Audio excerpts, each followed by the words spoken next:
악마와 거래한 톰 워커. 워싱턴 어빙 미스터리.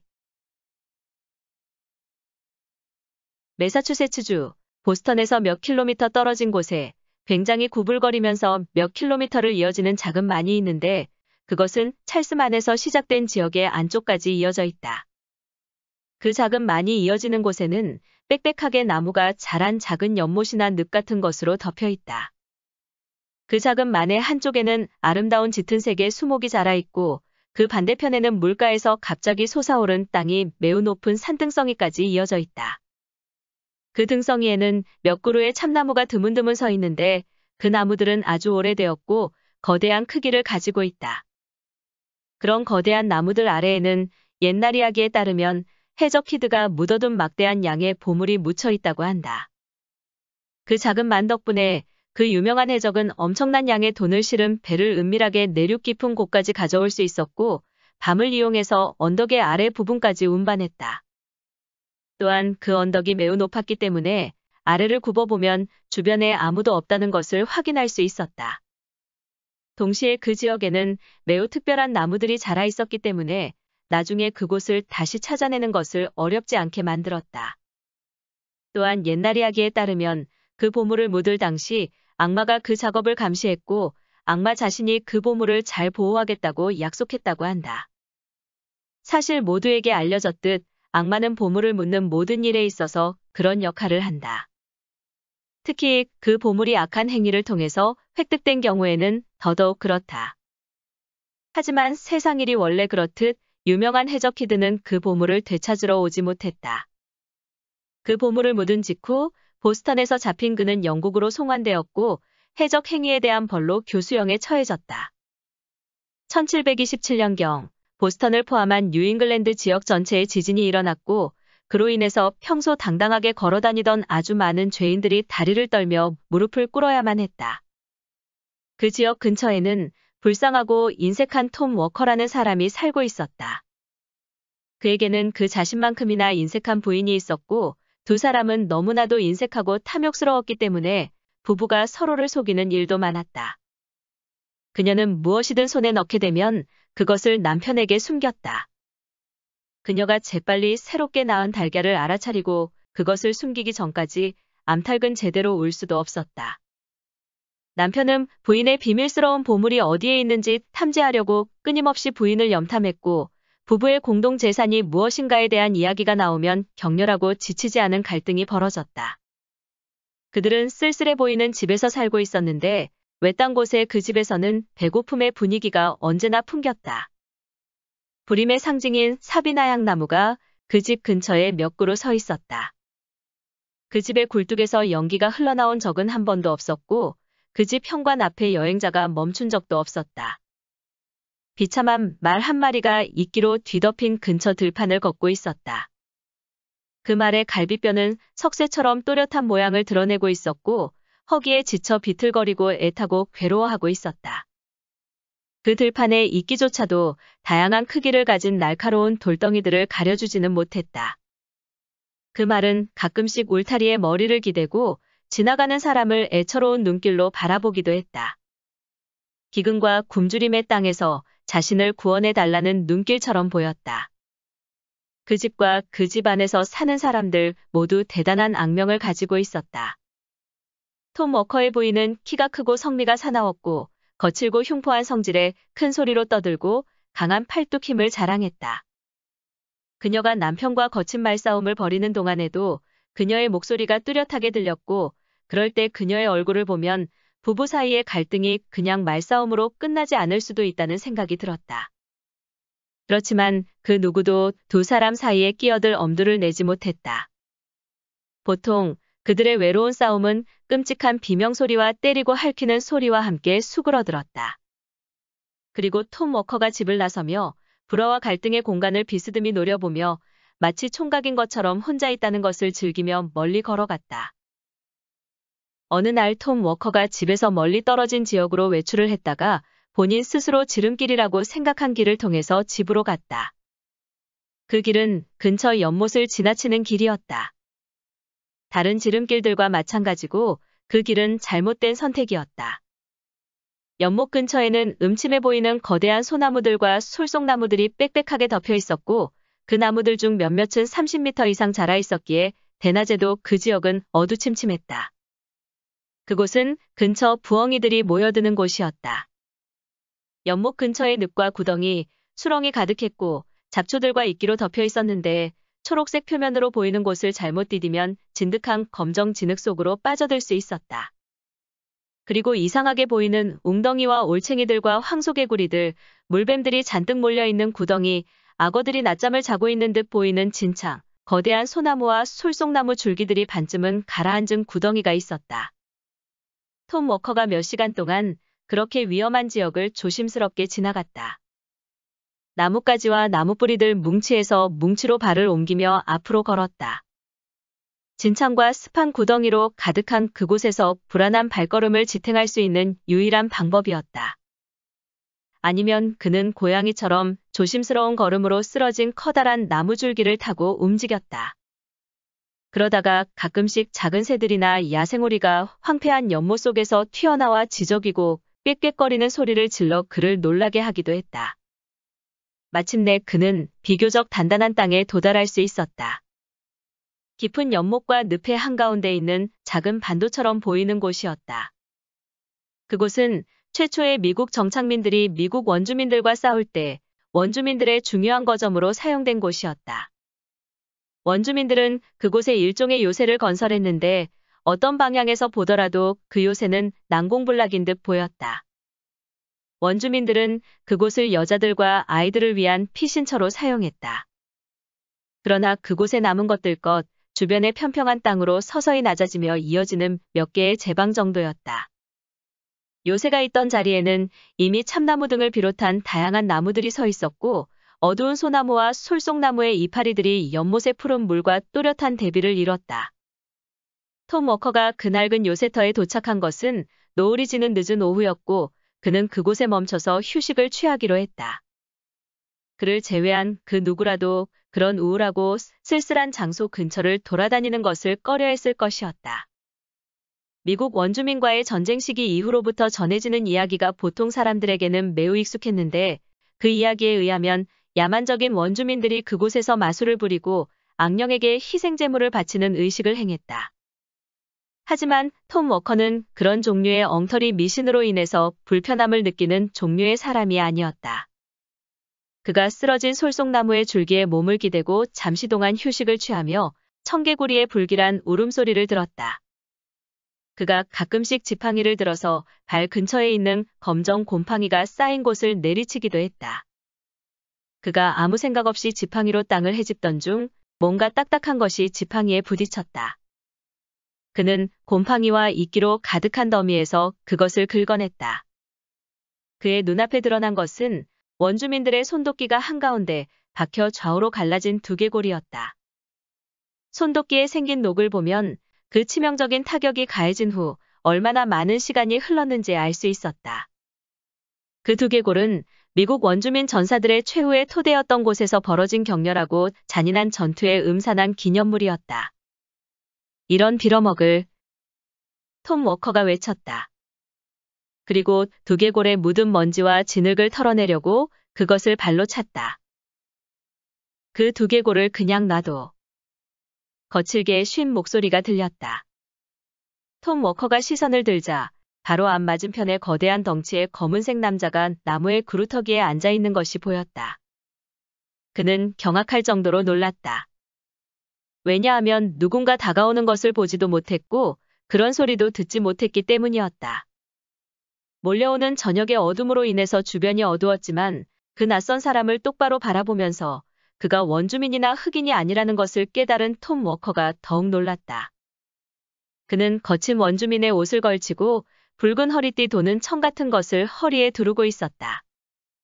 하지만 그의 얼굴색은 검은색이나 구릿빛의 갈색이 아니었고 거무스름하고 음침했으며 마치 불과 연기, 재 속에서 일하는 것에 익숙한 것처럼 먼지와 검댕이 곳곳에 묻어 있었다. 그는 거친 검정 머리카락을 길게 기르고 있었는데 커다란 머리에서 사방으로 뻗어나온 것처럼 보였다. 그의 어깨에는 도끼가 있었다. 그가 한 쌍의 붉은 눈동자를 찡그리며 한참 동안 톰 워커를 바라보았다. 여기 내 땅에서 당신은 뭘 하는 거지? 검은 남자가 으르렁거리는 듯한 거친 목소리로 물었다. 당신 땅이라고? 톰이 코웃음을 쳤다. 여기가 내 땅이 아니듯 당신 땅은 더더욱 아니지. 여기 이 땅은 디콘 피바디 가문에 속한 땅이야. 디콘 피바디에서 저주가 있을 것이다. 낯선 남자가 말했다. 내가 보장하건대 그에게 저주가 있을 거야. 이웃의 죄보다 자신의 죄에 더 큰 관심을 가지지 않는다면 그렇게 될 거야. 멀리 저기를 봐라. 그리고 디콘 피바디가 어떻게 살아가게 될지 지켜봐라. 톰 워커가 낯선 남자가 가리킨 방향을 바라보았고 풍성하고 튼튼한 모습을 가진 거대한 나무 한 그루가 보였다. 그렇지만 나무의 안쪽은 이미 썩어 문드러져 있었고 아래쪽이 거의 잘려나가서 강한 바람이 한 번만 불어도 바로 그 자리에서 넘어질 듯 보였다. 그 나무의 두꺼운 껍질 위에 디콘 피바디라는 이름이 새겨져 있었다. 그것은 미국 원주민들과 교활한 거래를 통해서 부를 축적한 유명한 사람의 이름이었다. 그가 주위를 둘러보자 키가 큰 나무들 대부분의 껍질 위에 미국 내에서 가장 유명한 사람들의 이름이 새겨진 것이 보였다. 그리고 그 이름 위에는 대부분 도끼로 쪼갠 흔적이 있었다. 그가 앉은 나무는 방금 전에 찍혀 넘어진 것이 확실했는데 그 껍질에는 크로우니실드라는 이름이 새겨져 있었다. 톰 워커는 그 이름이 천박하게 부를 자랑하는 것으로 유명한 권세 높은 사람을 가리킨다는 것을 깨달았다. 사람들은 그 부자가 돈을 번 방법이 해적질이라고 의심되는 것이었다고 수군거리곤 했다. 이제 그는 불에 탈 준비가 됐어. 검은 남자가 의기양양하게 으르렁거리며 말했다. 이제 내가 겨울을 나기에 충분한 장작을 가져갈 수 있겠다는 것이 당신에게도 보이겠지? 하지만 당신은 도대체 무슨 권리로? 톰 워커가 말했다. 디콘 피바디의 나무를 베고 있는 것인가? 이전 소유자로서 가지는 권리지. 상대방이 대답했다. 이 나무와 숲은 아주 오래전부터 내 소유였다.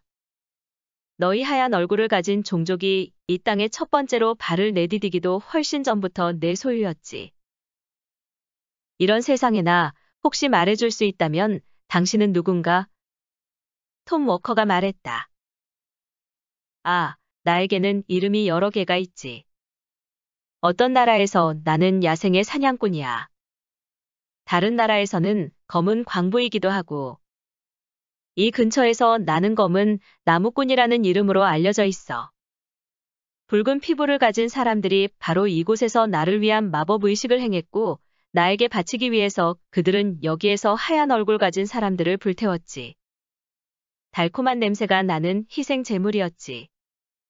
붉은 피부의 사람들이 너희 야만적인 하얀 사람들에게 멸종된 이후로 나는 퀘이커 교도들과 제세례파 교도들을 박해하는 것을 주관함으로써 즐거운 시간을 보냈지. 나는 마녀들의 그랜드마스터와 노예 상인들을 후원하는 위대한 존재이기도 하지. 당신의 모든 말을 결과적으로 요약하자면, 그리고 내가 실수하고 있는 것이 아니라면, 톰 워커가 완강한 태도로 말했다. 당신은 보통 오래된 악마라고 불리는 존재군. 나 역시 당신에게 잘 부탁하고 싶군. 절반 정도의 예의를 차린 어조로 검은 남자가 대답했다. 옛날 이야기에 따르면 그들의 대화는 그렇게 시작되었다. 명확하게 설명하기에는 너무 친숙한 분위기였다고 할 수 있다. 대부분의 사람들 생각으로는 그렇게 쓸쓸하고 황량한 곳에서 굉장히 특이한 사람을 만나는 것은 충격적이고 공포스러운 일일 것이다. 하지만 톰 워커는 매우 강한 성격을 가지고 있었고 쉽게 겁을 먹지 않았으며 성질이 사나운 부인과 아주 오랫동안 살았기 때문에 심지어는 악마도 두려워하지 않았다. 옛날 이야기에 의하면 이렇게 말문을 튼 다음 톰 워커가 집으로 가는 길에 두 사람은 길고도 진지한 대화를 나눴다. 검은 남자가 그에게 해적키드의 막대한 양의 보물이 산등성이 참나무 한 그루의 아래에 묻혀 있다는 것을 말해줬다. 그리고 그곳이 늪에서 멀지 않다고 덧붙였다. 그 모든 보물이 자신의 감시와 보호 아래에 있기 때문에 자신의 호의를 이끌어내는 사람이 아니라면 누구도 그 보물을 찾을 수 없다고 말했다. 그리고 그 보물이 톰 워커의 손길 아래에 머물게 해줄 수 있다는 제안을 던졌다. 그로서는 톰 워커에서 특별한 친절함을 베푸는 것이라는 설명이었다. 하지만 그 제안에는 특정한 조건들이 붙어 있었다. 톰 워커가 그 조건들을 공개적으로 말하는 것은 금지되었지만 그것들이 어떤 것들이었을지 추측하는 것은 어려운 일이 아니다. 그 조건들이 상당히 까다로웠다는 것은 톰 워커가 조건들에 대해서 고려하기 위해서 긴 시간을 보냈다는 것에서 잘 알 수 있다. 그는 돈이 걸린 문제 앞에서는 결코 사소한 것들에 집착하지 않는 사람이었기에 더욱더 그랬다. 그들이 늪지대의 가장자리에 도착했을 즈음 낯선 남자가 걸음을 멈췄다. 지금까지 당신이 나에게 한 이야기가 모두 진실이라는 증거 같은 것이 있나? 톰이 물었다. 여기 내 서명이 있어. 낯선 검은 남자가 말했다. 그리고 그가 손가락을 들어 톰 워커의 이마를 눌렀다. 그렇게 말한 그가 늪지대의 잡초와 덤불 사이로 사라졌다. 톰 워커가 말한 바에 따르면 그 남자는 아래로 그리고 아래로 내려가서 마치 땅속으로 들어가는 듯 보였다. 그렇게 아래로 내려간 그의 머리와 어깨가 사라졌고 마침내 그의 온몸이 사라졌다. 톰 워커가 집에 도착했을 때 그의 이마에는 검게 그을린 손가락 자국이 남아 있었다. 그 어떤 것으로도 지워지지 않는 자국이었다. 그의 부인에게 그에게 말해준 첫 번째 소식은 해적질로 부유해진 아브살롬 크로우니쉴드가 죽었다는 것이었다. 그 소식은 보통 사용되는 화려한 문구들과 함께 신문에 실렸다. 위대한 사람이 이스라엘에서 쓰러졌다. 가 제목이었다. 톰 워커는 그의 검은 친구가 쓰러뜨려서 앉아있던 나무를 기억해냈고 그것이 조만간 불탈 것이라는 말도 기억했다. 약탈자들이 불타는 것이잖아. 그가 말했다. 그런 일에 누가 신경을 쓰겠어. 이제 그는 자신이 보고 들은 것이 환상이 아니었다는 것을 강하게 확신할 수 있었다. 그는 자신의 부인을 완전히 신뢰할 정도로 나약하지 않았다. 하지만 그 비밀은 상당히 불편한 성격을 지녔고 그래서 그는 부인과 비밀을 공유했다. 숨겨진 금에 대한 언급이 그녀의 탐욕을 자극했고 그녀는 남편에게 검은 남자와의 거래에 응해서 평생 걸쳐서 쓸 수 없을 부유함을 자신들에게 선물하라고 재촉했다. 하지만 톰 워커는 자기 스스로를 악마에게 파는 것이 마음에 내키지 않았고 그래서 부인의 말에 따르지 않기로 결정했다. 그는 단순한 트집을 잡으면서 부인의 말에 따르는 것을 간단히 거부했다. 그리고 그 주제에 대한 길고도 격렬한 말싸움이 시작되었다. 하지만 그녀가 더욱 많이 말을 할수록 톰 워커는 그녀를 기쁘게 하는 결심에서 멀어졌다. 결국 톰 워커의 부인은 그 모든 거래를 자기 자신이 직접 진행하기로 결심했다. 그리고 만약 거래에 성공한다면 모든 보물을 혼자서만 가지겠다고 생각했다. 남편만큼이나 대담하고 탐욕스러웠던 그녀는 한여름에 낮이 저물어가는 즈음 혼자서 낡은 원주민의 요새로 가는 길에 나섰다. 그녀는 몇 시간 동안 집에 오지 않았다. 그녀가 집에 돌아왔는데 무슨 일이 있었냐는 질문에 그녀는 창백한 얼굴로 이상한 말들을 중얼거렸다. 그녀는 검은 남자에 대해서 뭔가를 중얼거렸다. 그리고 저물어가는 석양의 희미한 빛 속에서 키가 큰 나무 뿌리 근처에서 그를 만났다고 했다. 하지만 그는 매우 음산한 태도를 취했고 그녀와 거래를 하려 하지 않았다. 그녀는 남자를 회유하는 제안을 하려고 거기에 갔다고 말했다. 하지만 그녀는 그 제안이 무엇이었는지에 대해서는 말하지 않았다. 다음 날 저녁, 그녀가 또다시 그 늪지대를 향해서 출발했는데 그녀의 앞치마에 뭔가를 잔뜩 집어넣은 상태였다. 톰 워커는 그녀를 기다리고 또 기다렸지만 그녀는 돌아오지 않았다. 자정이 됐지만 그녀는 여전히 나타나지 않았다. 아침이 되고 다시 낮이 되고 또다시 밤이 됐지만 그녀는 여전히 돌아오지 않았다. 톰 워커는 이제 부인의 안전에 대해서 불안해졌다. 특히 그녀가 앞치마에 챙겨간 것들이 은 주전자와 은수저, 그리고 가져갈 수 있는 값비싼 물건 전체였다는 것을 알아낸 후 그의 불안은 더욱 커졌다. 또다시 밤이 되었고 다시 아침이 되었다. 하지만 그의 부인은 사라졌다. 사람들 이야기로 그녀는 영원히 나타나지 않았다. 그녀가 진짜로 어떤 운명을 맞이했는지에 대해서 아는 사람은 없다. 물론 아주 많은 사람들이 그것에 대해서 아는 척하기는 했다. 그 문제는 아주 많은 수의 역사가들조차 혼돈과 논쟁을 하는 주제 중 하나이다. 어떤 역사가들은 늪과 연못의 미로 속에서 그녀가 길을 잃었고 진창이나 구덩이에 빠져 가라앉았다고 주장했다. 좀 더 가혹한 역사가들은 그녀가 집안의 값비싼 물건들을 모두 챙겨서 달아난 것이며 알 수 없는 지역으로 사라진 것이라고 주장했다. 또 다른 역사가들은 악마가 그녀를 유혹해서 끔찍한 구덩이에 빠지게 만들었으며 그 구덩이의 위쪽에 그녀의 모자가 남아있을 것이라고 주장하기도 했다. 그에 대한 증거로 바로 그날 저녁 어깨에 도끼를 걸친 검은 남자가 그 늪지대 근처에서 나타났다는 본 사람이 있었다. 그는 체크무늬의 앞치마를 들고 있었고 아주 의기양양한 분위기를 풍겼다는 증언이었다.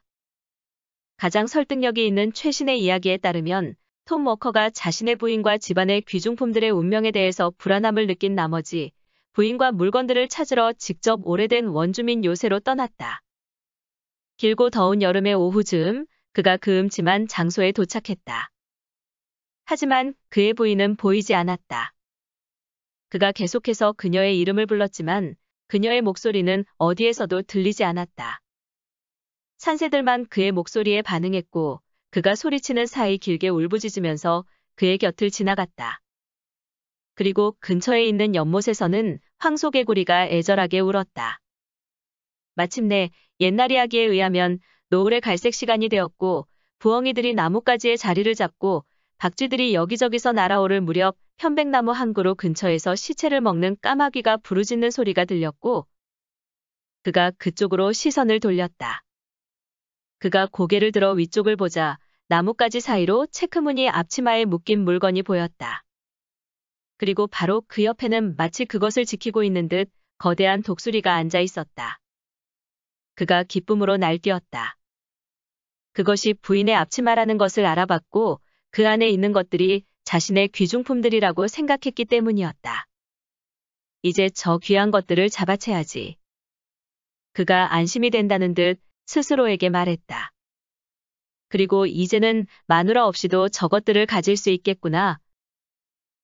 그가 나무 위를 향해서 올라가는 사이 독수리가 커다란 날개를 펴고 날카로운 울음소리를 내면서 깊은 숲의 그림자 속으로 날아 들어갔다. 톰 워커가 체크무늬 앞치마를 잡았다. 하지만 끔찍한 광경이 벌어졌다. 그 앞치마 안에는 다른 것은 없이 심장과 간이 들어있었다. 가장 정통적인 옛날 이야기에 따르면 그 앞치마 안에서 발견된 심장과 간은 톰 워커의 부인의 것이었다. 그녀는 아마도 그 검은 남자와 거래를 하려고 시도했을 것이었다.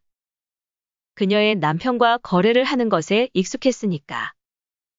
하지만 여성의 잔소리가 일반적으로는 악마에게 잘 통한다고 알려졌음에도 불구하고 그녀의 잔소리는 너무 심한 편이었다. 그래서 악마와 거래를 하던 중 그녀는 죽은 것이 분명했다. 왜냐하면 이야기에 의하면 톰 워커가 그 나무 주위에서 가운데가 갈라진 발자국을 여러 개 발견했고 그 주위에 머리카락 한 뭉치가 굴러다니는 건 역시 발견했기 때문이었다. 그 머리카락은 숲속의 나무꾼의 검고 거친 머리카락의 일부가 뽑혀 나온 것처럼 보였다. 톰 워커는 경험을 통해서 자신의 부인의 용맹함에 대해서 잘 알고 있었다. 그가 어깨를 으쓱거리며 거칠게 손톱으로 핥힌 행동의 흔적을 바라보았다. 제기랄. 그가 중얼거렸다. 늙은 악마가 이번에는 호되게 당했을 것 같군. 톰 워커는 불굴의 의지를 가진 사람이었기 때문에 귀중품과 부인을 잃은 것에 대해서 마음을 차분하게 가라앉혔다. 그는 검은 나무꾼에 대해서 일종의 감사함을 느꼈다. 왜냐하면 그가 자신에게 친절을 베풀었다고 생각했기 때문이었다. 그러므로 그는 악마와 더욱 친하게 지내기를 바랐다. 그러나 당분간은 그 소망을 이룰 수 없었다. 검은 다리를 가진 늙은 악마는 사람들의 편견과는 달리 수줍은 편이었고 자신을 부르는 소리에 언제나 응답하는 것은 아니었다. 그는 이길 것이 확실한 게임에서 어떻게 카드를 활용해야 할지 잘 알고 있었다. 마침내 옛날 이야기에 의하면 시간이 흐르면서 톰 워커가 초조함을 느끼고 안달을 내며 그 어떤 조건이라도 받아들일 준비가 되었다. 그 숨겨진 보물을 잃는 것보다 나쁜 일은 없었기 때문이었다. 어느 날 저녁, 그가 평범한 옷을 입고 도끼를 어깨에 둘러맨 검은 남자를 만났다. 그는 늪지대를 따라 걸으면서 콧노래를 부르고 있었다. 톰 워커가 그에게 다가갔지만 그는 무심한 표정으로 바라보다가 간단하게 몇 마디 대꾸를 하고 다시 콧노래를 불렀다. 하지만 차츰 톰 워커는 그로 하여금 거래 이야기에 집중하도록 만들었고 잠시 후 그들은 톰 워커가 해적의 보물을 가지는 대가로 지불할 조건들에 대한 언쟁을 시작했다. 악마가 호의를 베푸는 모든 경우 일반적으로 요구되는 한 가지 조건에 대해서는 별도로 언급할 필요는 없다. 하지만 상당히 중요한 조건 하나에 대해서 그는 타협을 하지 않고 고집을 부렸다. 악마는 자신의 도움을 통해서 획득된 돈이 자신에게 유리한 곳에 사용되어야 한다고 고집을 부렸다. 따라서 그는 톰 워커가 그 돈을 더러운 무역에 사용해야 한다고 주장했다. 다시 말해, 악마는 톰 워커가 노예 무역선을 구매해야 한다고 주장했다. 하지만 톰 워커 역시 이 주장을 완강히 거부했다. 그가 만족스러운 수준의 양심을 가지고 있었기에 악마조차 그를 회유해서 노예 상인으로 만들 수 없었다. 톰 워커가 그 조건을 결벽증적으로 거부한다는 것을 알아차린 악마는 그 조건을 고수하는 것을 포기했다. 대신 새로운 제안을 내놨다. 톰 워커가 고리대금업자가 되어야 한다는 제안이었다. 악마는 고리대금업자의 숫자가 증가해야 한다는 강력한 신념을 가지고 있었고 그 사람들을 자신만의 특별한 사람들이라고 간주했다. 이 제안에 대해서는 반대가 이뤄지지 않았다. 왜냐하면 그 일이 톰 워커의 취향에 맞았기 때문이었다. 당신은 다음 날에 보스턴에서 전당포를 하나 열어야 돼. 검은 남자가 말했다. 당신이 원한다면 내일이라도 열 수 있어. 톰 워커가 말했다. 그리고 적어도 매달 2% 이상의 이자를 받아야 해. 이런 제기랄 나는 4%를 매길 거야. 톰 워커가 대답했다. 당신은 강제로 채권을 팔고 담보권을 무자비하게 행사하고 상인들을 파산으로 몰아야 해. 악마라는 소리를 들을 정도로 모질게 대할 수 있지. 톰 워커가 큰 소리로 대답했다. 당신이야말로 내 돈에 어울리는 사채업자구만. 검은 다리를 가진 남자가 기쁨에 넘쳐서 외쳤다. 그 돈이 언제 필요한가? 바로 오늘 밤이야. 좋았어. 그렇게 하자고. 악마가 말했다. 좋았어. 그렇게 하자고. 톰 워커가 말했다. 그리고 그들은 악수를 하면서 거래를 마무리 지었다. 며칠 후, 톰 워커는 보스턴의 회계사무소 안에 있는 자신의 책상 앞에 앉아 있었다. 그가 풍성한 자금을 가진 대출업자이고 상당히 좋은 조건으로 돈을 빌려준다는 소문이 온 도시에 퍼져나갔다. 모두가 벨처 주지사 시절을 기억할 것이다. 유통되는 돈이 터무니없이 부족했던 시절을 기억할 것이다. 지폐가 막 사용되던 시절이었고 정부에서 발행한 지폐가 온 나라를 휩쓸고 유명한 토지은행이 설립된 시기였다. 투자 또는 투기의 광풍이 불었고 황야의 도시들을 건설하기 위해서 새로운 투자 기법이 만들어지고 사람들이 그것에 광분했다. 토지 투기꾼들이 개발권, 도시계획, 꿈의 엘도라도 등이 적힌 지도를 들고 사방으로 돌아다녔고 그곳이 어디에 있는지 아는 사람은 없었지만 모두가 토지 투기꾼들과 거래를 하려고 달려들었다. 다시 말해서 지금도 존재하는 투기에 대한 열망이 온 나라에 퍼졌고 경각심을 불러올 정도로 심각해졌다. 모든 사람들이 아무것도 가지지 않고서도 막대한 부를 획득하는 꿈을 꿨다. 하지만 일반적인 사례와 마찬가지로 투기 열풍이 잠잠해졌고 허망한 꿈들은 사라졌고 그 안에 있던 상상 속 재산 또한 사라졌다. 투기의 희생자들이 슬픔과 절망 속에 떨어졌고 온 나라가 뒤따라온 불황의 비명 속에 잠겼다. 모든 사람이 고통을 받고 있는 시기에 적절하게도 톰 워커가 대출업 사무실을 보스턴에 열었다. 조만간 그의 사무실 앞에 고객들이 모여들었다. 공공한 사람, 모험적인 사람, 도박 사기꾼, 꿈속에서 사는 토지 투기꾼, 무절제한 상인들, 형편없는 신용도를 가진 무역업자들이 모여들었다. 정리하자면 절박한 상황과 막대한 손실에 내몰린 사람들이 돈을 구하기 위해서 톰 워커의 사무실로 몰려들었다. 그렇게 해서 톰 워커는 공공한 사람들 모두의 친절한 친구가 되었고 필요할 때의 진정한 친구처럼 행동했다. 다시 말해서 그는 높은 이자와 완벽한 담보를 강요했다. 대출을 받으려는 사람의 필요와 곤란한 정도에 비례해서 그의 대출 조건의 가혹함이 결정되었다. 그는 채권과 보증, 담보를 축적해 나갔고 서서히 자신의 고객들을 쥐어짜고 또 쥐어짰다. 그리고 고객을 완전히 마른 수건처럼 만든 다음에야 자신의 사무실에서 내보냈다. 이런 방식으로 이 고객에게 사용한 방법을 다음 고객에게 적용하면서 톰 워커가 부를 축적했다. 그리고 부유하고 권세 높은 사람이 되었고 변화의 시대 속에서 뾰족하게 솟아나온 그의 모자가 더 높은 자리로 올라갔다. 의례 그렇듯 그는 과시를 위해서 거대한 집을 지었다. 동시에 인색함을 발휘하여 그 집의 상당 부분을 가구로 채우지 않고 미완성 상태로 남겼다. 또한 그는 과시하기 위해서 허영심이 잔뜩 드러나는 마차를 주문하기도 했지만 그 마차를 끄는 말에게는 거의 굶어 죽을 정도의 사료만을 줬다. 그리고 마차의 바퀴와 축에 기름칠을 하지 않아서 달리는 내내 삐걱이고 덜덜거리는 소리가 났다. 그 소리는 마치 그가 쥐어짜서 파멸시킨 채무자들의 불쌍한 영혼이 울부짖는 소리 같았다. 톰 워커가 나이를 먹고 노쇠해지면서 그는 사려 깊은 사람이 되었다. 세상의 모든 좋은 것들을 다 가졌기에 그는 이 세상 다음 세상에서 벌어질 일들에 대해서 걱정하기 시작했다. 그는 자신이 검은 친구와 맺었던 거래를 후회하기 시작했고 자신의 모든 교활함을 동원해서 그 거래 조건을 속일 궁리를 시작했다. 그에 따라서 돌연히 그는 착실한 교회 참석자가 되었다. 그는 큰 소리를 내면서 열렬히 기도했다. 그 소리를 들으면 마치 천국이 허파의 힘으로 갈 수 있는 곳처럼 느껴졌다. 사실 그는 주중에는 죄를 짓다가 일요일에만 구원해 달라고 울부짖었다고 할 수 있다. 온화하면서도 착실하게 천국을 향해 살아가던 조용한 크리스찬들은 갑자기 나타난 그 열성적인 신도를 보면서 양심의 가책을 느꼈다.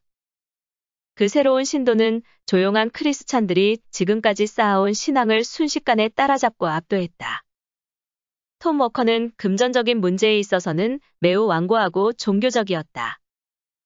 그는 이웃들을 완고하게 감시하고 비판했으며 이웃들이 저지르는 잘못 하나하나가 자신의 종교 생활에는 일종의 공로로 기록된다고 믿는 듯 보였다. 그는 퀘이커 교도들과 제세례파 교도들에 대한 박해를 부활시키는 것이 얼마나 편리할지에 대해서 이야기했다. 그렇지만 톰 워커가 자신의 육체에 대해서 열렬한 관심을 기울였음에도 불구하고 그에게는 죽음이 다가오는 중이었다.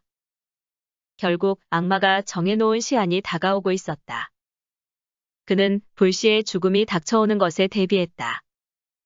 옛날 이야기에 따르면 그는 외투 주머니에 항상 작은 성경책을 넣고 다녔다. 그리고 그의 사무실의 커다란 책상 위에는 항상 거대한 성경책이 놓여 있었고 사람들이 사업 문제를 이야기하러 그 방에 들어가면 그가 성경을 열심히 읽고 있는 것을 심심치 않게 볼 수 있었다. 그리고 사람들 때문에 읽는 것을 중단할 때면 그는 초록색 안경을 읽던 쪽 위에 올려놓고 그 지점을 표시했다.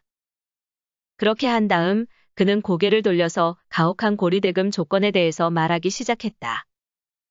어떤 사람들에 의하면 말년에 톰 워커의 머리에 이상이 생겼고 자신의 종말이 다가오고 있다고 상상했다.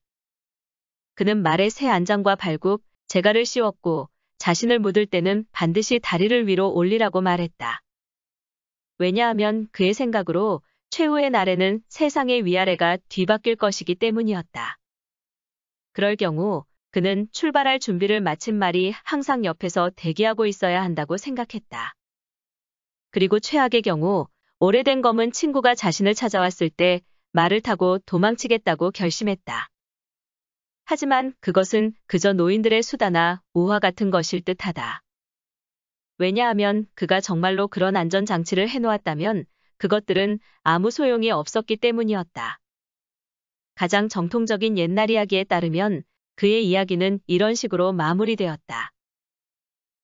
무더위가 기승을 부리던 어느 여름날 오후 끔찍한 검은색의 천둥과 강풍이 몰아닥쳤고 그 당시 톰 워커는 회계 사무소의 책상 앞에 앉아 있었다. 그는 하얀 비단 모자를 쓰고 역시 비단으로 만들어진 아침용 가운을 입고 있었다. 그는 어떤 담보 압류건을 마무리 지으려는 참이었다.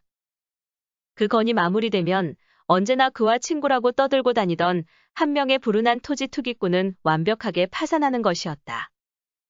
그 불쌍한 토지 투기꾼은 그에게 몇 달의 말미를 달라고 사정하는 중이었다. 톰 워커는 짜증을 면서 다시 말미를 줄 수 없다고 거절했다. 우리 가족 모두가 파산을 하게 되고 우리는 성당 구호소에서 살아야 할 거예요. 토지 투기꾼이 말했다.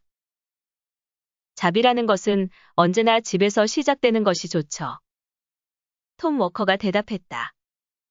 이렇게 힘든 시기에는 나 스스로를 잘 돌봐야 하거든요. 하지만 당신은 나를 통해서 큰 돈을 벌었잖아요. 투기꾼이 말했다.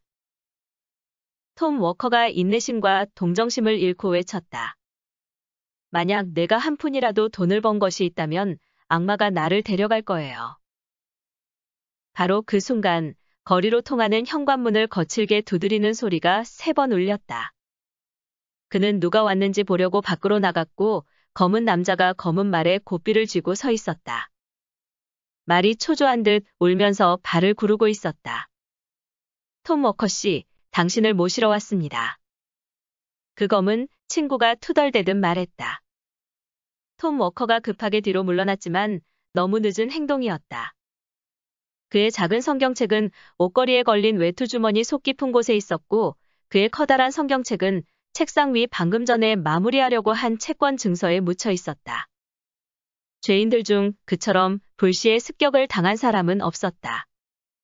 그 검은 남자가 어린아이처럼 그를 들어 올려서 말 위 안장에 앉혔고 말의 채찍을 크게 갈기자 등 위에 톰 워커를 실은 말이 앞으로 질주했다. 그리고 천둥과 강풍이 몰아치는 폭풍 후 한가운데로 들어갔다.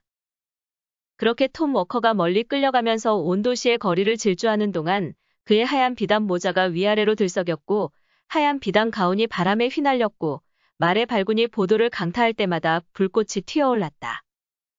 그의 사무실 직원들이 검은 남자를 보려고 고개를 돌렸을 때 그는 사라진 상태였다. 톰 워커는 그 담보 압류를 마무리하러 돌아오지 못했다. 늪지대 근처에 사는 사람 하나가 나중에 증언하기를 높은 곳에서 몰아치는 천둥과 강풍 속에서 도로를 따라서 말 발굽이 땅을 박차는 소리와 말이 울부짖는 소리가 들렸다. 그래서 그는 창문으로 다가가 그 소리를 내는 것의 모습을 확인했고 방금 전 묘사된 것 같은 말과 사람이 미친 듯 들판을 가로지르는 것을 봤다. 그 형체는 언덕을 넘고 산등성이를 가로질러 검은 솔송나무의 늪지대를 건너 오래된 원주민의 요새를 향해 달렸다. 그리고 번개가 치면서 그 형체가 사라진 방향 쪽에 있던 숲 전체가 불타오르는 듯 보였다. 나중에 그 이야기를 들은 보스턴의 훌륭한 사람들은 고개를 흔들고 어깨를 으쓱였다. 하지만 그들은 마녀나 괴물, 요정, 악마의 속임수, 모든 형체를 가진 존재들이 최초의 정착촌 시절부터 존재했다는 것을 믿지 않았다. 그래서 보스턴 사람들은 예상했던 것보다 공포에 사로잡히지 않았다. 톰 워커의 재산을 정리하기 위해서 피신탁자들이 지명되었지만 놀랍게도 그들이 관리할 재산 등은 거의 남아있지 않았다. 그의 관을 구하는 사이 그의 채권과 담보권들은 모두 제가 되었다. 금과 은이 들어있던 그의 강철금고 상에는 나무 조각과 부스러기들만 남아있었다. 거의 굶어 죽기 직전의 말들이 있던 마구간에는 2개의 해골만이 남아있었다. 그리고 그가 사라진 바로 다음 날 그의 저택에 화재가 발생해서 모든 것이 잿더미로 변했다. 이것이 톰 워커와 그가 부정하게 모은 재산에 대한 이야기의 전부이다. 모든 탐욕스러운 고리대금업자들과 투기꾼들이 이 이야기를 심장에 새겼으면 한다. 이 이야기의 진실성에 대해서는 의심의 여지가 없다. 해저키드의 보물이 숨겨져 있던 참나무 아래에는 구멍이 있는데 지금도 그 구멍을 볼 수 있다. 그리고 폭풍이 부는 밤이면 말등에 올라탄 음침한 형제가 근처 늪지대와 오래된 원주민 요새를 돌아다닌다. 하얀 모자를 쓰고 하얀 가운을 입은 그 형체는 의심할 바 없이 그 고리대금업자에 잠들지 못한 유령이다. 사실 이 이야기는 훗날 결국 하나의 관용어구로 남게 되었다. 그것은 결국 뉴잉글랜드 지방 사람들에게는 친숙한 악마와 톰 워커라는 어구로 사람들 사이에서 유행하고 있다. 악마와 거래한 톰 워커. 워싱턴 어빙 지음, 위즈덤 커넥트 편엠.